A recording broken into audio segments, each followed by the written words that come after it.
All right. Hey, everybody. I'm excited to be back with you this afternoon.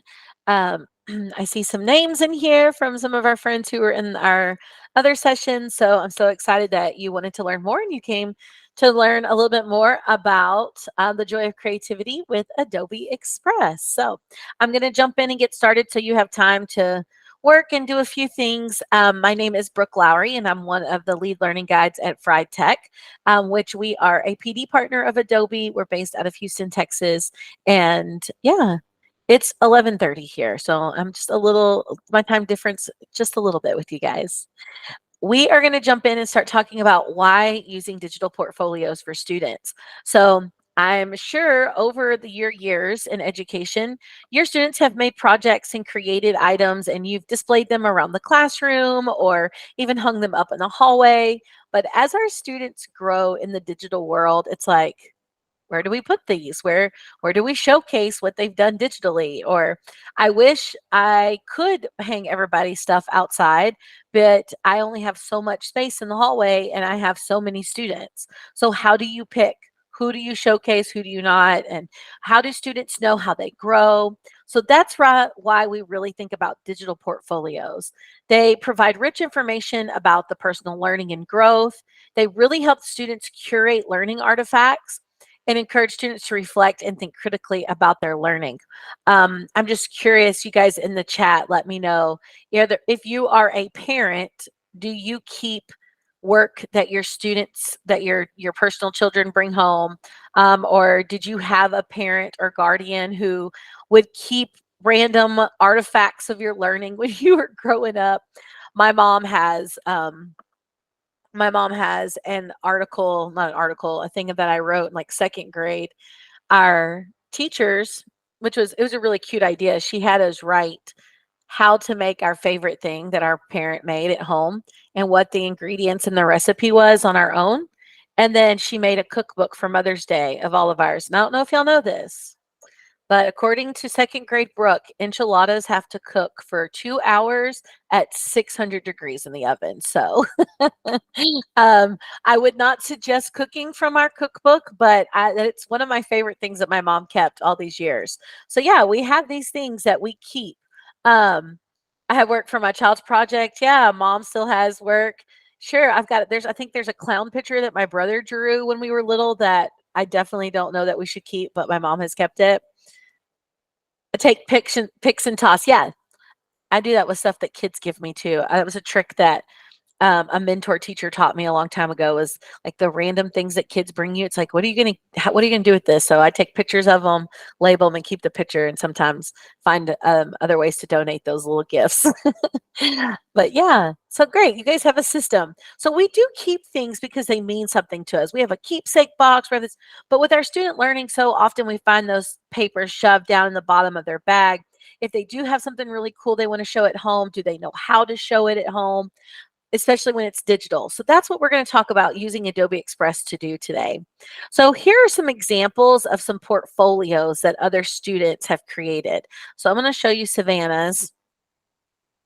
So this is her portfolio. She's obviously given us the ability to look at it. So she's made a little video here that she made in Adobe Express. So she's able to talk about herself. I know you guys aren't,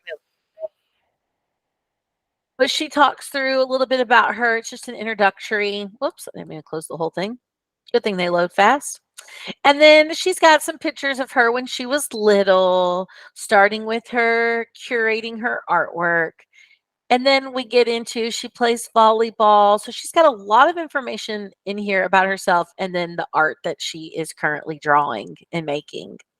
So that's a really good portfolio example. What if it's just, this is just for a science class, seventh grade.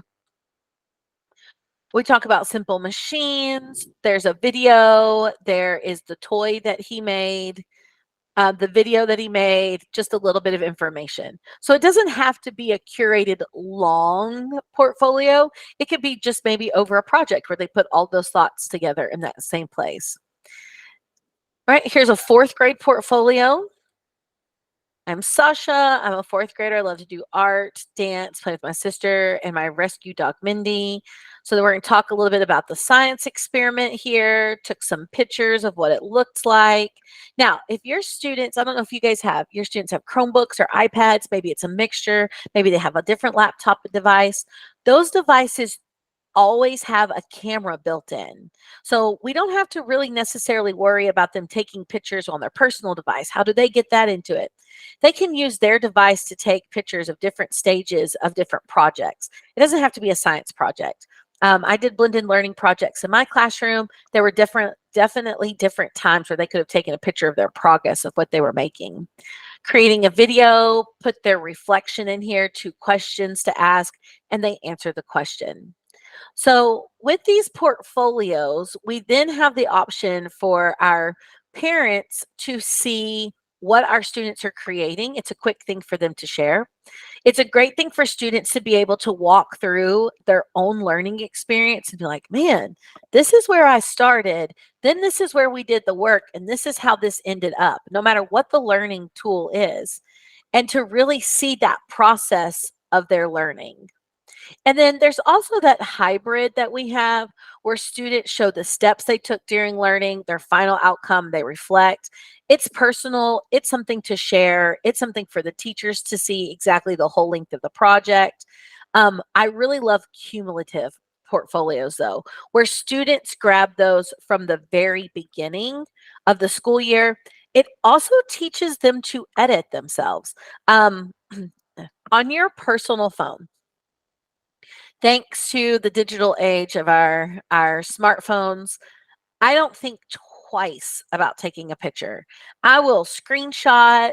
If I'm shopping, I'll be like, "Oh, I like that. Let me take a picture. Oh, let me take a picture of that barcode. Oh, the dog's doing something funny. Oh, I'm outside. Look at this." I take pictures constantly. Um, but there was a time when I thought about it because film was expensive. I only had 24, 28 shots on a camera roll right before you have to take it and get it processed. I'm showing my age, right? So we think about sometimes some of us think, oh, we take pictures, we're stuck in that 24 camera roll mindset. Students don't think that way. So there's nothing wrong with them taking all their pictures, taking all their products, making their videos.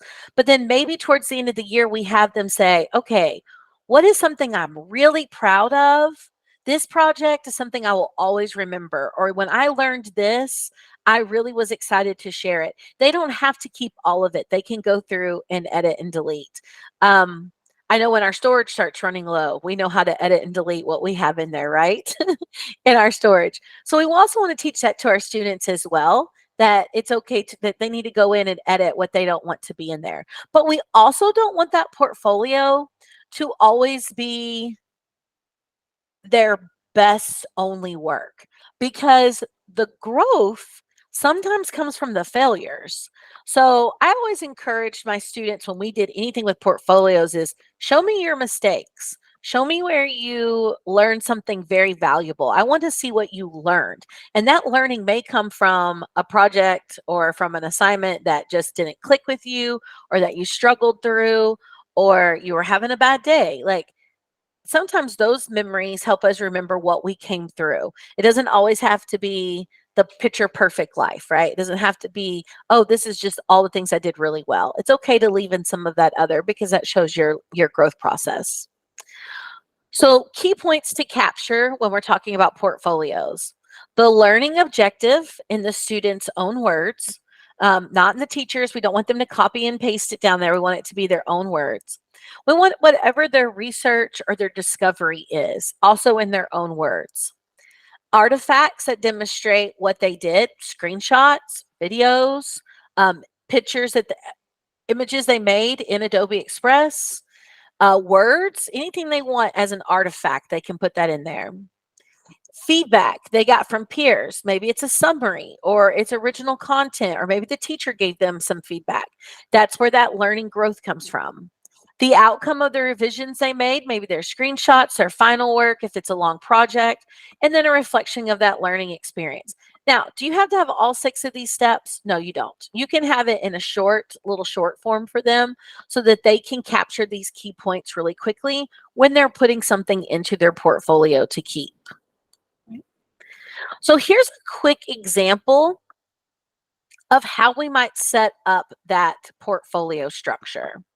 So at the top, maybe it's the student name, a brief intro, their course, and then everything underneath is going to be completely up to the student. Um, if they need an example, this is one that they can use. The big learning goal, their next big learning goal. But honestly, these are the students' portfolios. They're going to know what they want to put in it. They're going to know what objects they want to add, what artifacts, where they want to place it, how they want it. Do they want it to be split screen? Do they want it to be split screen? Do they want it to maybe have like the rolling scrolling on one side? How are they going to navigate that space together? Okay. So that's what we're working with. So when we talk about our curation of artifacts and reflective writing, this really gives us that authentic audience, right? So our digital portfolios, they're going to document all their phases of their learning, their drafts, their attempts, their final projects. They're going to represent their highs, their lows, their challenges, their successes. And then the reflection to me is one of the most important parts. I want the students to be able to look back and say, I really did this, and this is what I learned from it. And then when we have student-led conferences, it's great for the students to be able to walk through their portfolios. Even if it's not with parents, even if it's just with teachers or their peers, they learn to have that natural conversation. They're honest, they give their artifacts, they support their evidence, and they get to hear their learning process. Sometimes I wonder if when we just pass back the grade, right? If we just pass back the grade on their paper, are they ever really reflecting out loud to someone about what that learning experience was like and why that grade is where it is, or what they think they missed, or how they might improve, or just being proud of how well they did? What if you're teaching more than one subject? How to narrow it down? Sure. Um, I would let them choose what they want to do throughout the year if you're teaching more than one subject, but they also can have as many of these portfolio pages as they would like. So they're web pages inside of Adobe Express. So you could let them have one for every subject and keep it separate. That would be fine as well. Yeah. Okay, and I'm going to show you guys how to make one very soon too. Before I move on from this, I also want you to think about, as a teacher, making a portfolio for yourself. Um, I I found that to be really beneficial, taking pictures of my students, of the projects, the work that they were doing, how certain lessons went, and having a portfolio for myself to remember my own learning growth as a teacher. So, curating and collecting your own artifacts, something that you can have for a resume or something that you can have to pull for anything else, or just to see your own growth as an educator.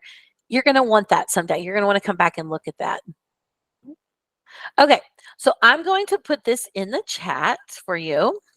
This link, it's going to take you to a resource page, and I'm going to tell you what to do with it once I get it over here to you. So there you go. You can click on that link in the chat, and that will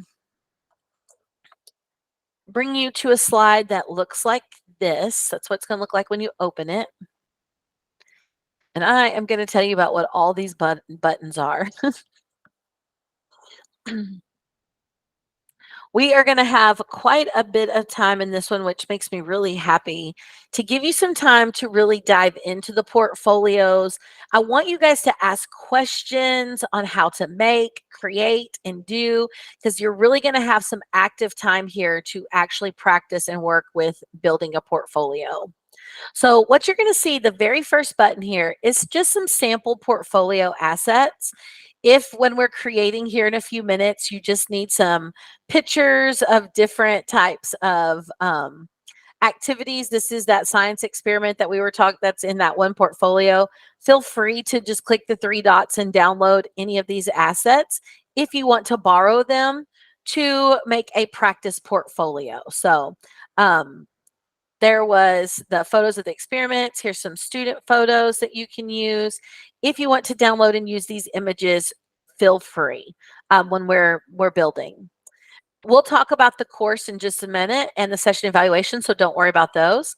This resources, these links over here, these are going to be for later. If you want to come back and learn a little bit more about this, or if you can't remember, these are just really short how-to videos about starting a portfolio, adding to your portfolio, changing your theme, publishing, and creating and adding a video, okay? So these are for later use. They're not for today. I just wanted you to know about the sample one. Okay, we are going to bust into Adobe Express. So if you navigate over to your class link, so if you navigate to class link, you can click on Adobe Express. It's a single sign-on, so you'll be able to sign in really quick. So I'm going to give you guys just about 30 to 45 seconds to get logged into Adobe Express.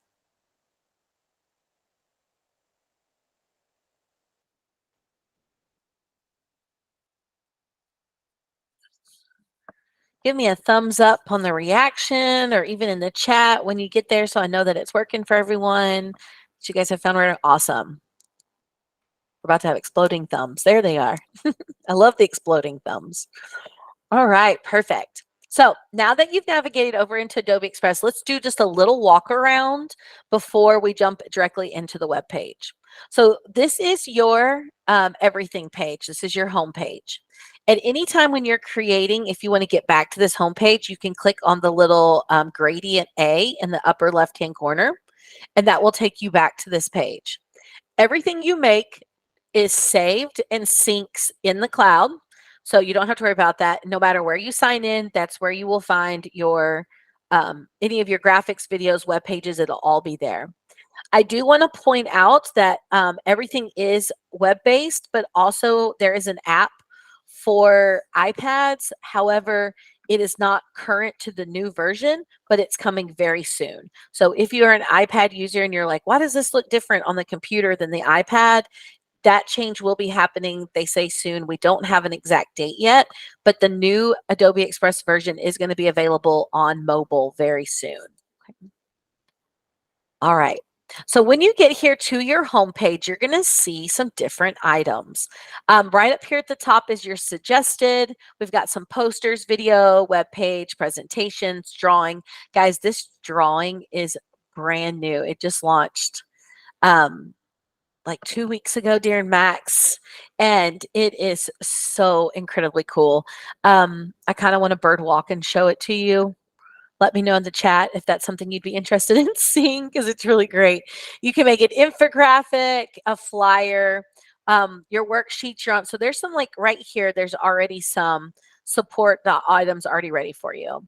These quick actions, I don't want you to skip over them. I used to have like 15 bookmarks for each of these single actions for free web sources, but now they're just all right here in Adobe Express.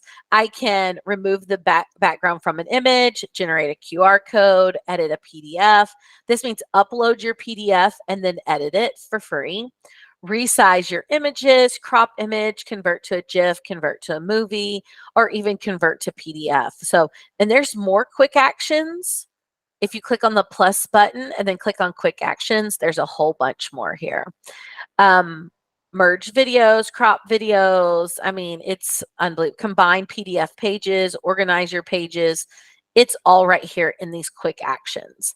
You're not going to see the AI. I know that it's been toggled off right now in your district as it's new and everybody's getting to know it. There's a little more research that your district is doing there. There's some popular templates and add-ons. I'm not sure if you have add-ons turned on in your district yet as well. There is a Google Drive. So much of this is new. Just a couple weeks ago, Adobe launched a whole bunch of updates, as you guys know, in technology. That happens, but they're really great, great features. The Google Drive add-on, you can see the add-on's great. The Google Drive one will let you add items from your drive directly into Express. So that's a good one to have for those of you who are using Google that way. Right. Okay. I am going to go ahead. I have just a few minutes. I'm going to show y'all drawing. I saw some thumbs when I talked about it. So let me show you drawing. And I'm really excited because y'all are like the first school I've really got to show this to. If you want to see drawing, you just click on this drawing tool. It's going to open up It is literally a canvas. So if your students have a stylus or a touch screen, this is a drawing canvas. There's all these different brushes that they can use. So I'm going to use this basic one here and I'll just start. Okay, so I definitely, my brush line was a little thick on that one. Should have turned that down a little bit. There we go. All right. So see, I can like draw. Okay, I'm doing this with my mouse. So I'm gonna be impressed for myself there. These cool brushes are just fun. Fun brush. Anybody? If I say it, you're all gonna make fun of me, but the cheese that's in the can that you put on the crackers, my brother and I call it electric cheese. So to me, that's electric cheese. I know it's a weird thing, and I shouldn't admit it to strangers, but here's leaves. Like if you just want to throw a little, it's so much fun, right? Like I just love it. Okay, I'm gonna clear the whole canvas. Let me show you the templates real fast. So these templates are being made all the time. There's going to be more of them. They're very soon, from what I hear, is that you are actually going to be able to create your own templates. But this is why they are just so incredible. All right, so just click to that one. It's going to open this template. Okay, color the planet. Name the planet. All right, so I'm going to color this planet. I can literally just draw, but look, it won't take me into that other part of the planet. That black line is showing as a barrier so that it will not let them go into the other. I have to literally go and purposefully color the other parts. That black line is a barrier. Oh, okay. All right. I'm going to walk away from it, but I want y'all to know I'm pretty obsessed with the drawing right now. Let's talk about, and see, and that's really cool too, because what if you have your students just talk through and draw their own images to put in? They don't have to use stock photos. They can draw their own pictures to put in for their portfolios. I think that would be great for even diagrams. Like sometimes you just want to quickly jot out a diagram and it takes longer to actually go in and like add shapes and add the text. You can just quickly draw it out. So they can put their own custom drawing canvas in there as well. Okay, so I'm here on my home page, my home. I'm going to click on Create from Scratch from Web Page right here on the front. So here's my web page. I'm going to title it up here at the top. You can put whatever title you want. It's saving. I can see my little cloud with my sync on there. And then this is what my web page looks like when it opens up my portfolio. So I'm going to click Add Title. So here I'm going to put Brooks Portfolio. Add my subtitle. Today, I'm just going to put today's date. All right, there we go. And now I want to add a background image to this. So when I click on the background, a photo, short cover, split layout, I'm going to do, I think I'm going to do a big one. So I'm going to do a photo here. I can type in anything. So I could type in a backpack. Maybe there's something that's more you. Maybe it's your favorite hobby. I'm just going to pick this backpack here. But you can change that image again. I can click on here and I can replace the image. And let's do paint splatter. Okay. I'm going to do a paint splatter instead. Okay. I really love this colorful wall. Let's go with this one. See, this is what happens. Once I open this, I'm like, but is that the one I want? Should I find something different? I really kind of like how this paint is like dripping down. All right. Whichever one it finally chooses, because I clicked on a couple, and that's what I'm going to let it go with. Okay, so I've started my portfolio up here. If I change my mind that I want it to be a short cover, I can just click on short cover, and there it is. I can go back and change my cover back. And then you'll notice it's going to give you the directions down here at the bottom. Scroll to start writing your story. So when I literally move my mouse up or down, whichever direction you're going to go, the next thing it's going to ask me is, what do I want to do next? Do I want to put in a photo? Do I want to put in text, a button, a GIF? Do I want to split the layout so there's a left and a right? A glide show is like, it literally looks like it's gliding over each other. I hate to use the word to describe it, but it is. I'll show you. If I go to glide show here and I just pick a few images, I'm just going to grab a couple of these so you guys can see what it looks like. Okay. All right, I'm going to click save. So now as I go down here's my portfolio, here's the first picture. It's going to glide over those to change it. So it gives it that like scrolling effect there. All right, I'm going to edit those photos. I'm actually going to delete them. Let me delete them real quick. Delete. All right. So if I'm scrolling to write my story here, I could start with text. I can put in my text. Notice that there's no way to really edit the text yet. So I'm going to say Brooke Lowry's portfolio. There we go. And when I click on my text, I get my editing menu. It's not wanting to stay up. There we go. I can make it centered. These headlines, I can use headline 1, makes it nice and big. Headline 2 is a little smaller. I can use a little quotation marks to make it look like an indent. I can have a bullet list, a number list, again with my text changes here, and put in a hyperlink. So I'm going to leave that on headline 1. I'm going to change this to say, get to know me. All right. Now, when I scroll down again, if I can click on the plus button. I'm going to get that same menu here.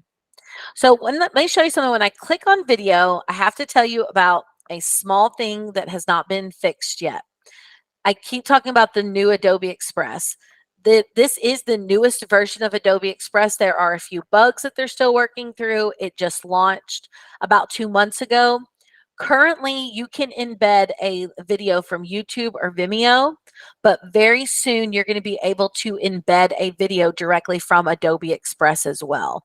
The old version had that. There's a little glitch that they're working on, but just know that very soon you're also going to be able to embed a video directly from Adobe Express Video Creator as well.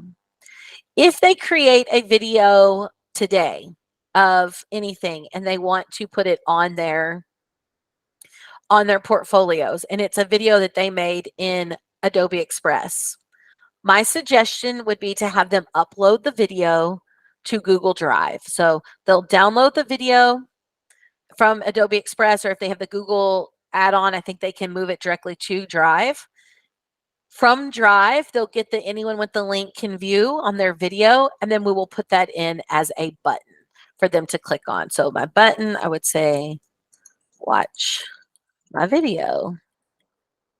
And then I can put in the example of whatever my video is.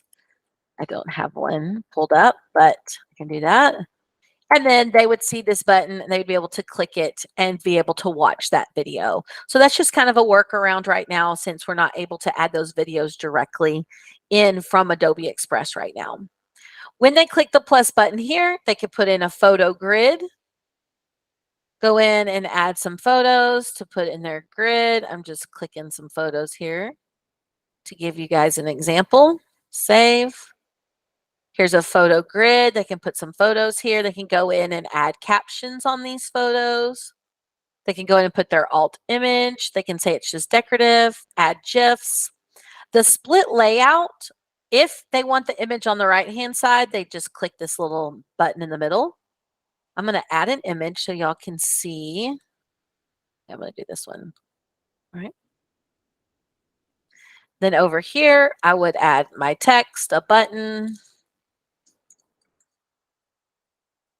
I'm going to have to make this my headline.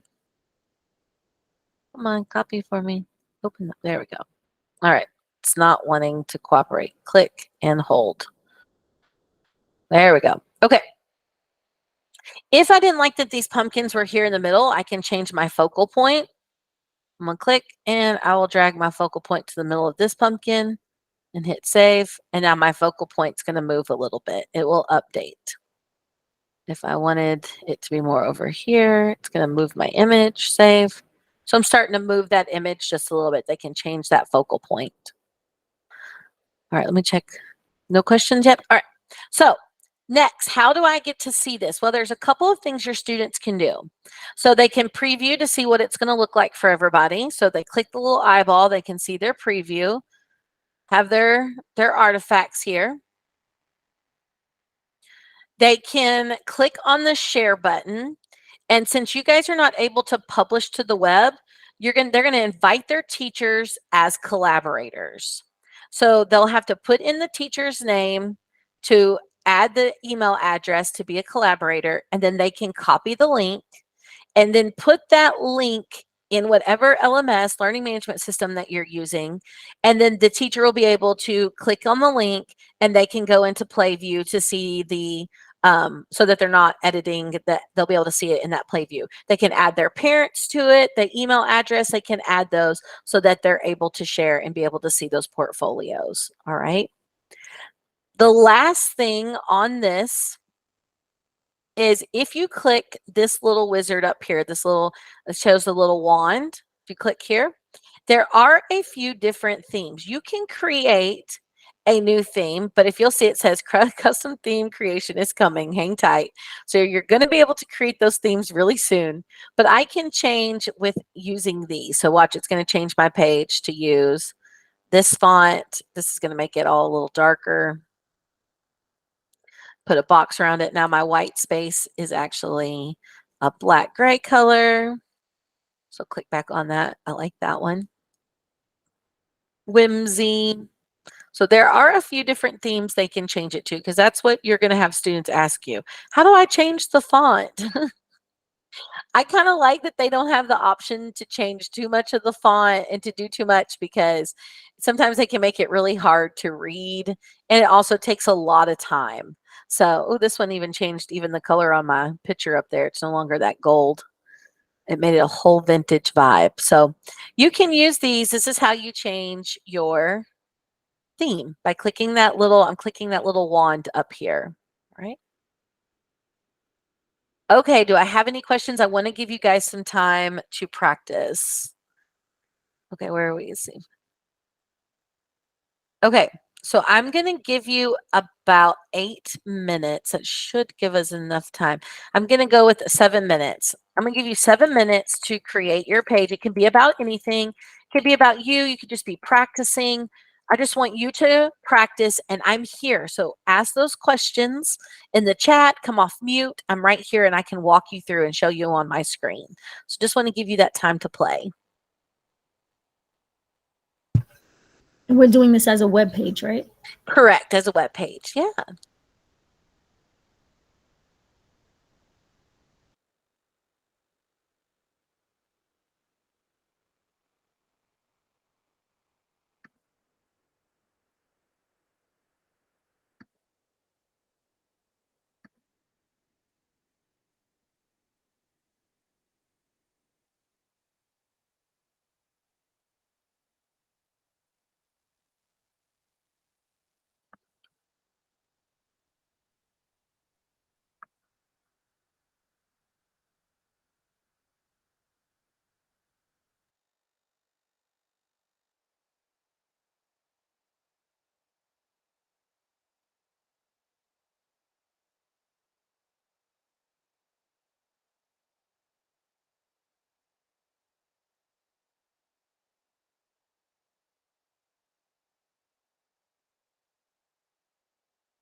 Okay.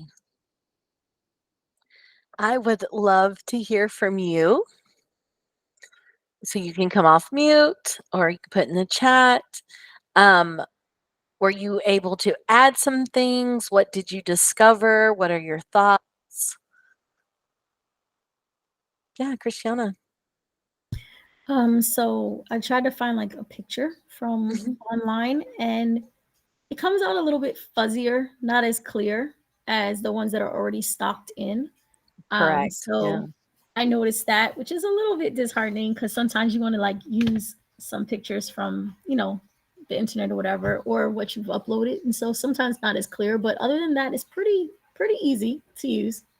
Yeah, pretty intuitive. It just also depends on what image you take from the internet, what size it's downloading as, what image it is, like pixel size, for if it'll be clear or not.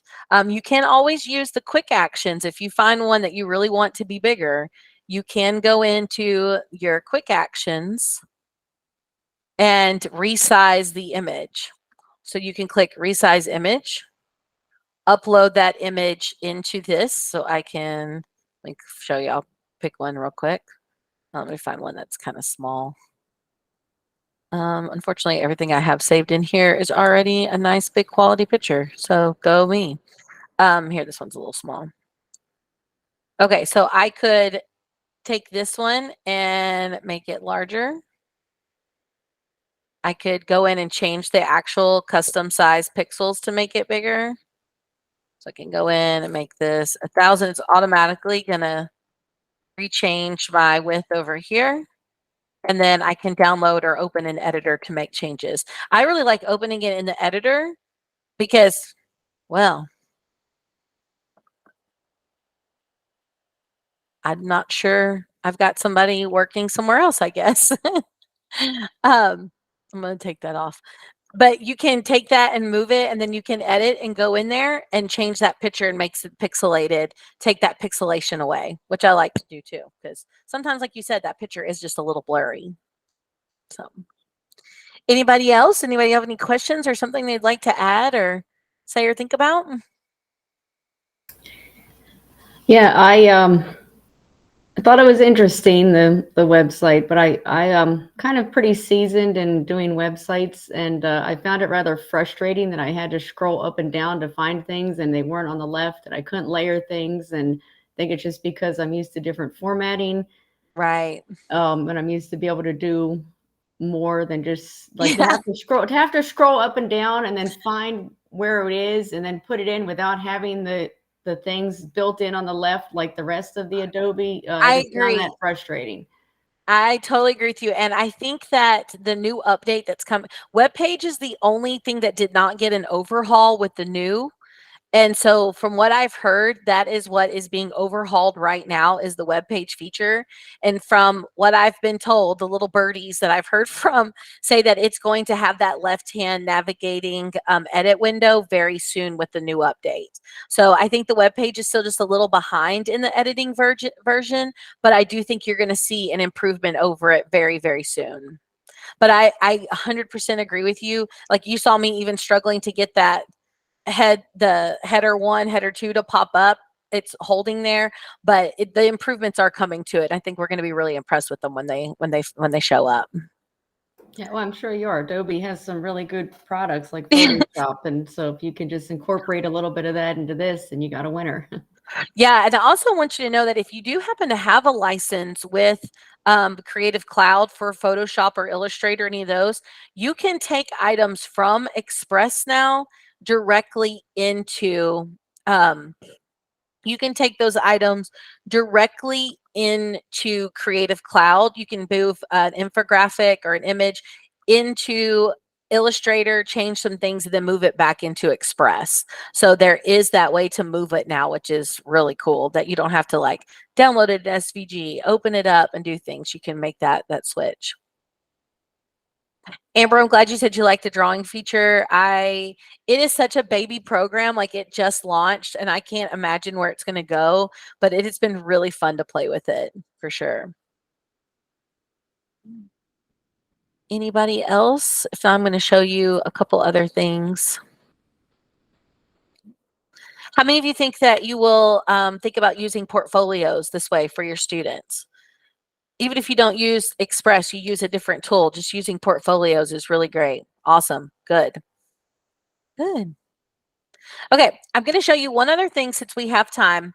I want to show you this educator resource button that is in your Adobe Express. So I'm on that home page. I just clicked the A to get back to my home page.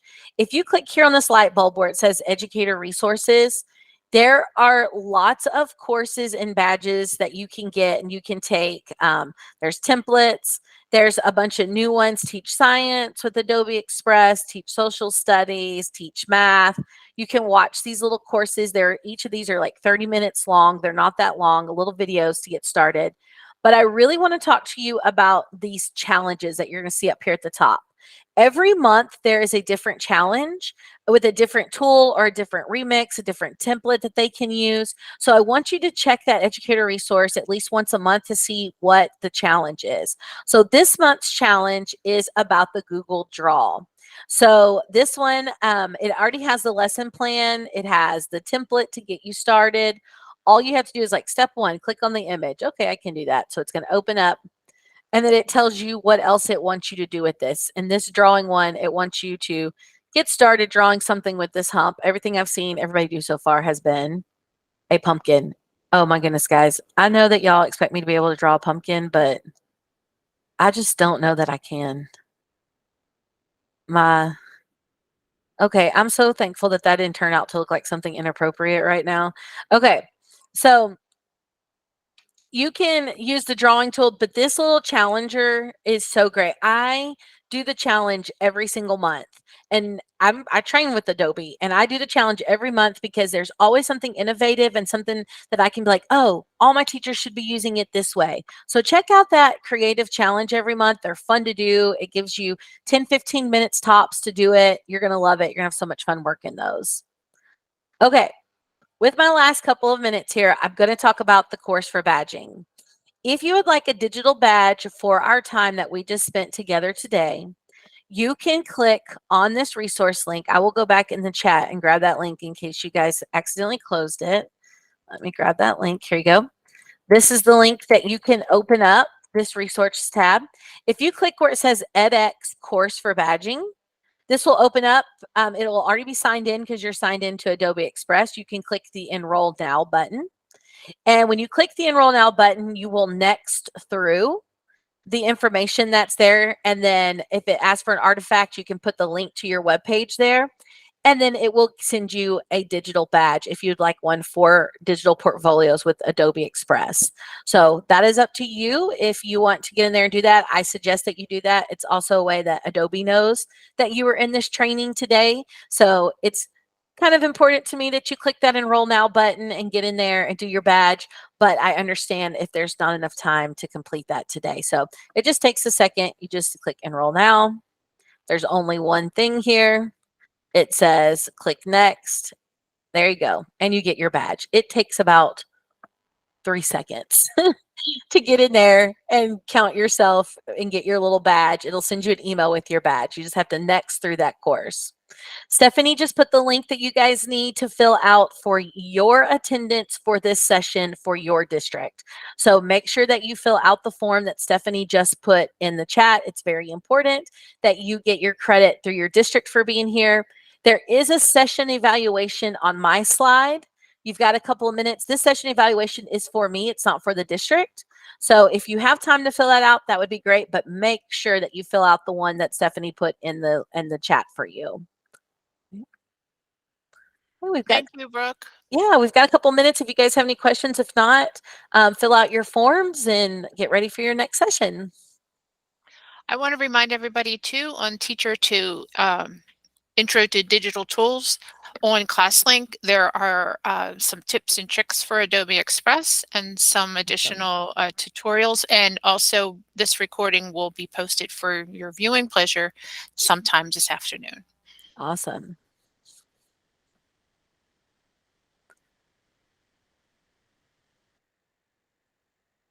All right. Thanks, everybody. I appreciate